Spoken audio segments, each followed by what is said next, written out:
Subscribe now and press the bell icon. नमस्कार, मैं हूं बलवंत और आप देख रहे हैं आपका अपना YouTube चैनल जब तक अ यूनिक वे। आज मैं ट्रिग्नोमेट्री के प्रथम चैप्टर एक्सरसाइज 8.1 को लेकर आया हूं। इससे पहले मैं दो वीडियो पार्ट 1 और पार्ट 2 करके बेसिक कंसेप्ट के ऊपर बनाया हूं। अगर आप उस वीडियो को नहीं देखे हैं तो नीचे डिस्क्रिप्शन में मैं उसका लिंक दिया हूं, आप जाकर देख लीजिए या फिर यहाँ आई बटन पे क्लिक करके आप उसको देख सकते हैं। आइए हम प्रथम क्वेश्चन को देखते हैं। मेरा फर्स्ट प्रश्न है कि in triangle A B C right angle triangle at B, जहां आपका ए बी है 24 सेंटीमीटर, बी सी है 7 सेंटीमीटर, तो डिटरमाइन करना है। प्रथम आपका है साइन ए कॉस ए, दूसरा इसी में है साइन सी कॉस सी। यानी क्वेश्चन आपके सामने है कि एक ए बी सी कोई एक समकोण त्रिभुज है जिसमें समकोण बी पर है। कहाँ है? बी पर है। और आपका दो साइड का मान दिया हुआ है। ए बी का मान 24 सेंटीमीटर दिया हुआ है और बी सी का मान 7 सेंटीमीटर दिया है। तो बताना क्या है? प्रथम में निकालना है साइन ए कॉस ए और दूसरे में निकालना है साइन सी कॉस सी।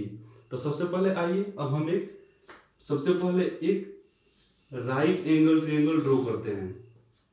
ये हो गया हमारा right angle triangle A B C. यहां बोल रहा है कि जो आपका राइट एंगल बी है यानी बी पर आपका समकोण है यानी बी 90 डिग्री है। ठीक है, जैसा जैसा प्रश्न कहता जाएगा वैसा वैसा हम स्टेप लेकर आगे बढ़ते जाएंगे, हमारा प्रश्न उतना ही इजी होता जाएगा। देखिए उसके बाद ए बी दिया है 24 सेंटीमीटर। ए बी हो गया आपका 24 सेंटीमीटर।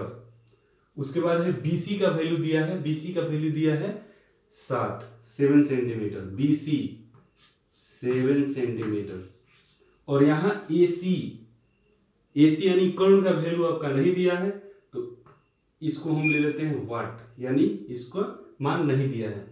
तो आपका लंब दिया है, आधार दिया है, किसके लिए? एंगल C के लिए। और अगर एंगल ए लेते हैं तो एंगल ए के लिए लंब दिया है, आधार दिया है, लेकिन कर्ण जो हमारा फिक्स है वो दिया ही नहीं है। तो सबसे पहले कर्ण को निकालेंगे। कर्ण को निकालने का हमारा फॉर्मूला होता है h बराबर रूट अंदर P square plus B square. ठीक है, तो यहाँ हम निकालेंगे p हमारा हो जाएगा 24 का स्क्वायर प्लस b का वैल्यू दिया है 7, तो 7 का स्क्वायर। जब इसको हम कैलकुलेट करेंगे तो यह हमारा हो जाएगा रूट अंदर 576 प्लस 49। ठीक है, जब उसको ऐड करेंगे तो ऐड करने के बाद से आपका आएगा 625 यानी 625। जब इसको हम रूट से बाहर निकालेंगे तो हमारा आ जाएगा 25 सेंटीमीटर प्लस में। ठीक है, यही हमारा हो जाएगा एच का वैल्यू। ठीक है, तो एच आपका निकल गया 25 सेंटीमीटर। एच कितना हो गया? 25 सेंटीमीटर। अब आते हैं हम प्रश्न पे। तो पहला क्या बोल रहा है आपका?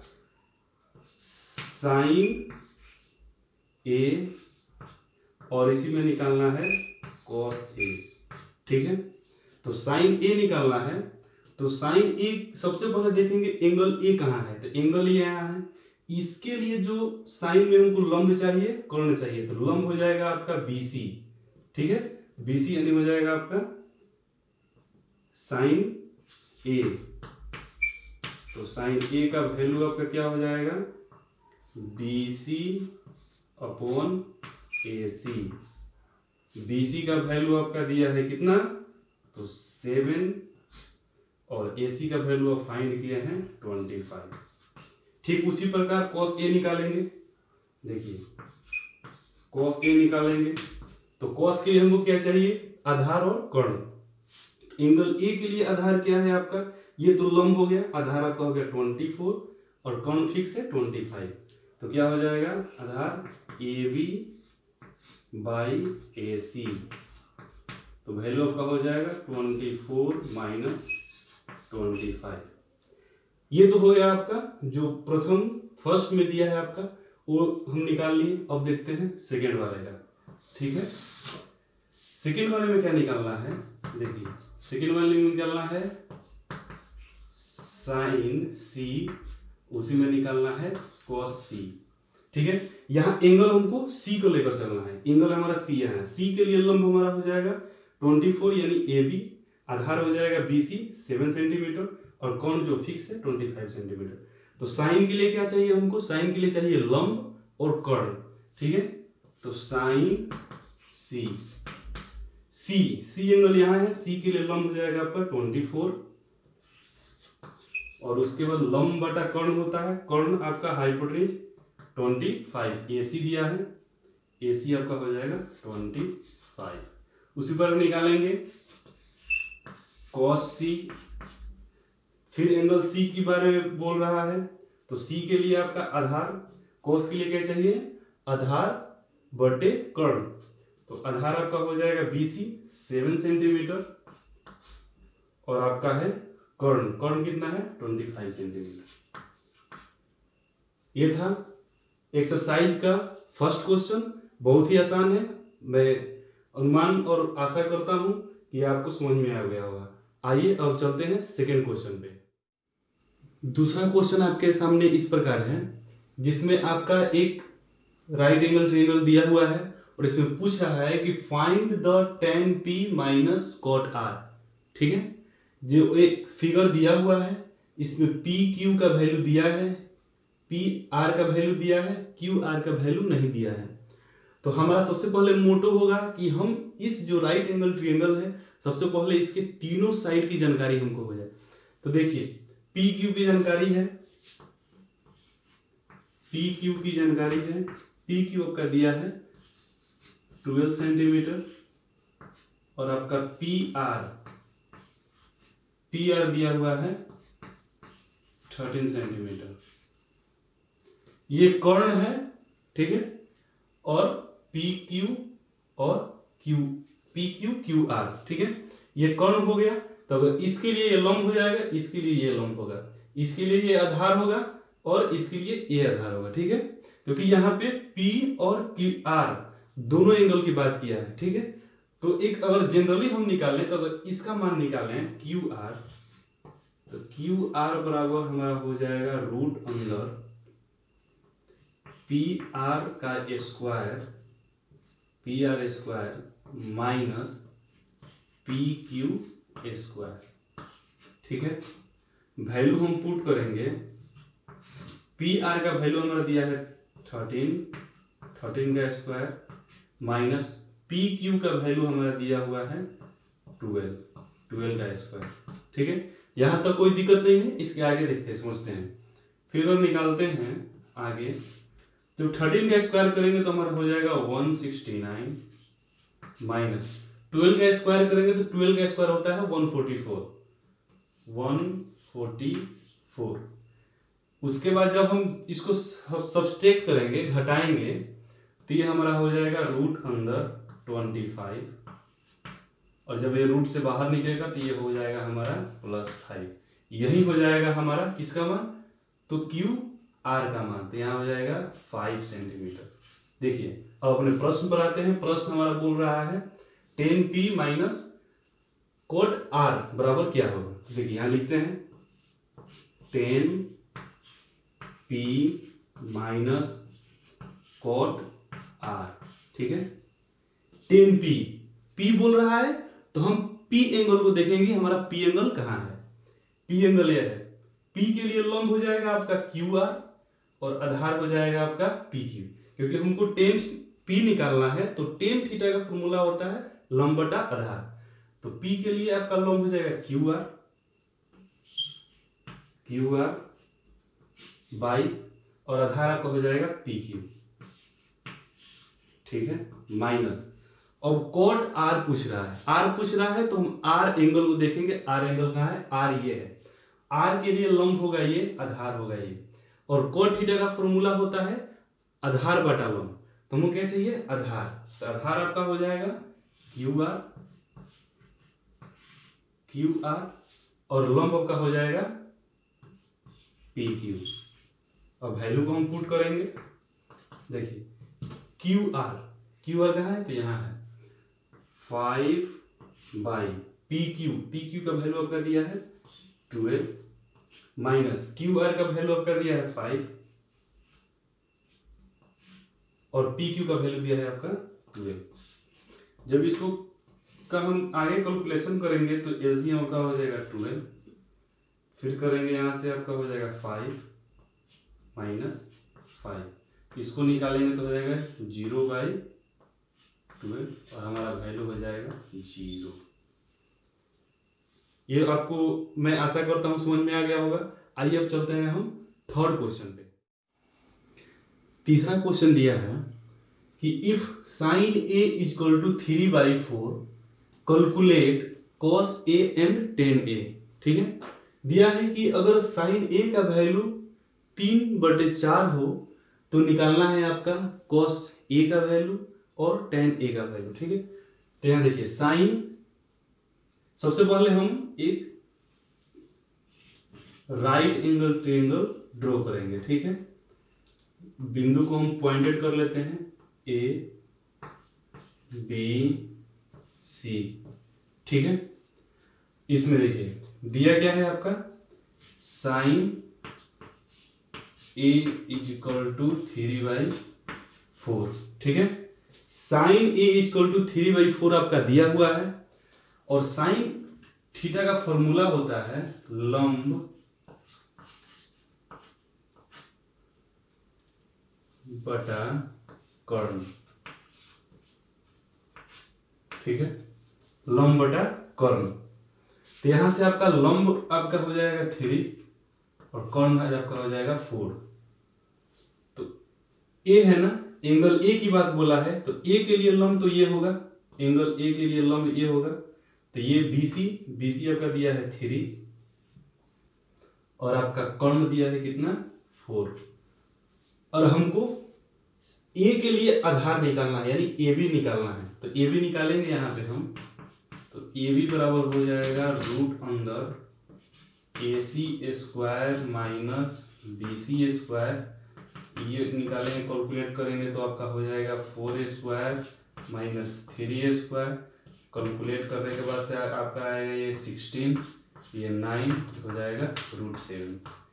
यानी आपका एंगल ए के लिए आपका जो आधार हो गया रूट 7 निकल गया। ठीक है, अब क्या बोल रहा है, हमारा प्रश्न में निकालना है cos a और tan a।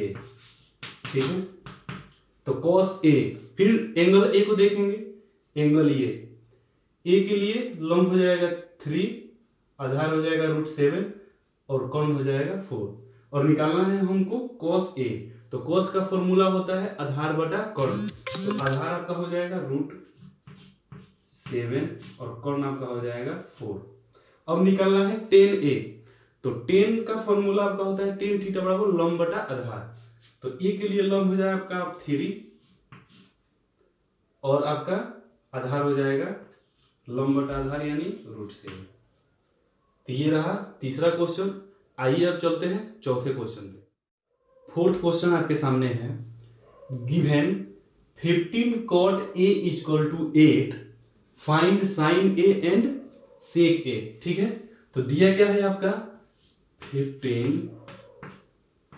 cot a is equal to 8। ठीक है, 15 इधर cot a से मल्टीप्लाई में है तो अगर इसको हम इक्वल टू के उस साइड ले जाएंगे दूसरे साइड तो हमारा हो जाएगा डिवाइड में। ठीक है, तो क्या होगा cot a is equal to हो जाएगा आपका 8/15। ठीक है, cot का फॉर्मूला होता है आपका आधार बटा लंब। ठीक है, क्या होता है आधार बटा लंब। ठीक है, तो आधार आपका दिया है कितना 8 और लंब आपका दिया है 15।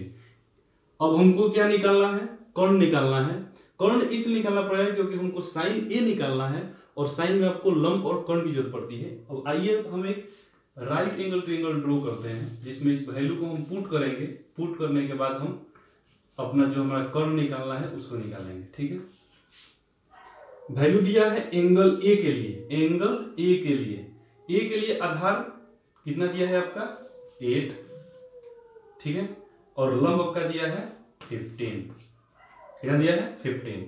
और आपका जो कर्ण है वो मालूम नहीं है, कर्ण है जो मालूम नहीं है, तो इसको निकालेंगे हम किस तरह, AC इक्वल टू आपका हो जाएगा रूट अंदर 15 का स्क्वायर प्लस 8 का स्क्वायर। इसको निकालेंगे तो ये हो जाएगा हमारा 225 प्लस 64। इसको जब 8 करेंगे तो हमारा हो जाएगा 289। इसको जब हम रूट से बाहर निकालेंगे तो हमारा 17 का स्क्वायर होता है 289, तो हमारा हो जाएगा 17। ठीक है, वो होगा प्लस में, क्योंकि लेंथ है, लेंथ कभी निगेटिव नहीं होता है, बार बार हमसे बोल रहे हैं कि लेंथ होगा निगेटिव नहीं होगा। तो ये हमारा निकल गया AC का। ठीक है, तो AC आपका कितना हो गया 17। अब देखिए क्वेश्चन में आपका दिया है साइन E का वैल्यू निकालने के लिए, तो साइन A के लिए एंगल A को देखेंगे। A के लिए लंब आपका हो जाएगा 15, आधार होगा 8 और आपका कर्ण होगा 70। और साइन थीटा का फॉर्मूला होता है लंब बटा कर्ण, तो लंब क्या होगा आपके लिए, इसके लिए A के लिए 15 और कर्ण आपका हो जाएगा 17। दूसरा इसमें निकालना है सेक A। सेक A निकालना है, और सेक थीटा का आपका फॉर्मूला क्या होता है, कर्ण बटा आधार। ठीक है, तो A के लिए कर्ण तो फिक्स है और आधार होगा 8, तो कर्ण आपका हो जाएगा 17 और आधार आपका हो जाएगा 8। ये था आपका चौथा क्वेश्चन। फोर्थ क्वेश्चन आपको मैं उम्मीद करता हूं समझ में आ गया होगा। आइए अब चलते हैं अपने पांचवें क्वेश्चन, फिफ्थ क्वेश्चन पे। फिफ्थ क्वेश्चन है given sec theta equal to 13/12 calculate all other trigonometric ratio. यानी दिया है कि अगर सेक थीटा बराबर 13/12 है तो जितने भी अदर त्रिकोणमितीय अनुपात हैं उनका वैल्यू निकालना है। ठीक है, तो दिया क्या है हमारा सेक थीटा का वैल्यू दिया है कितना आपका 13/12। ठीक है, और सेक थीटा का फॉर्मूला हम क्या जानते हैं, सेक थीटा बराबर होता है कर्ण बटा आधार, तो ये आपका हो जाएगा कर्ण और ये आपका हो जाएगा आधार।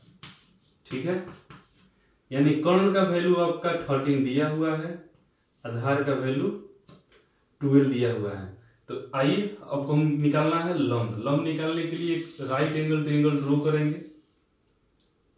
इसको अगर थीटा लेते हैं, पॉइंट भी डिनोट कर लेते हैं ABC, तो थीटा लिए हैं, तो थीटा के लिए कर्ण आपका है 13 और आधार है आपका 12। आपको निकालना है AB, तो AB निकालने के लिए क्या करेंगे हम, यहाँ रूट अंदर 13 स्क्वायर माइनस 12 स्क्वायर। ठीक है, इसको जब कैलकुलेट करेंगे तो हमारा हो जाएगा 169 माइनस 144। इसको जब इसके बाद जब कैलकुलेट करेंगे तो आपका हो जाएगा 25, जब इसको रूट से बाहर निकालेंगे तो हो जाएगा +5। तो यहाँ हमारा मालूम हो गया AB, लंब मालूम हो गया कितना 5, लंब मालूम हो गया, कर्ण मालूम ही था, आधार मालूम ही था। अब हम त्रिकोणमितीय जितने भी बाकी अनुपात हैं, यानी सेक हो गया है और 5 त्रिकोणमितीय अनुपात निकालना है, उसको निकालते हैं। तो सबसे पहले साइन थीटा निकालेंगे, तो साइन थीटा होता है कि आपका लंब बटा कर्ण। लंब आपका दिया है 5 और कर्ण आपका हो जाएगा 13। उसी प्रकार कोस निकालेंगे, कोस थीटा, तो कोस थीटा का होता है आधार बटा कर्ण, आधार बटा कर्ण। तो आधार आपका यहाँ पर दिया हुआ है 12 और कर्ण आपका हो जाएगा 13। देखिए इसके बाद अगर हम निकालते हैं टेन थीटा निकालते हैं, तो टेन थीटा होता है लंब बटा आधार, तो लंब दिया है आपका 5, आधार आपका हो जाएगा 12। उसके बाद आप निकालते हैं कोसेक थीटा, तो कोसेक थीटा का फॉर्मूला जो होता है साइन का अपोजिट होता है, यानी कर्ण बटा लंब, तो यही हो जाएगा 13/5। ठीक है, सेक जो आपका दिया हुआ है, अब क्या निकालेंगे हम कोट थीटा, और कॉट थीटा आपका होता है टेन का ऑपोजिट यानी आधार बटा लंब। तो आधार आपका क्या दिया है 12 और लंब दिया है 5। ये था आपका 5th क्वेश्चन। यहां तक मुझे अनुमान है कि आप सबको समझ में आ गया होगा। 1 to 5th मैं इस वीडियो में कंप्लीट करा दिया हूं। अगले वीडियो में 5th से लेकर जितने भी इस चैप्टर में क्वेश्चन है उनको मैं अगले नेक्स्ट वीडियो में कंप्लीट कराऊंगा। तब तक के लिए धन्यवाद।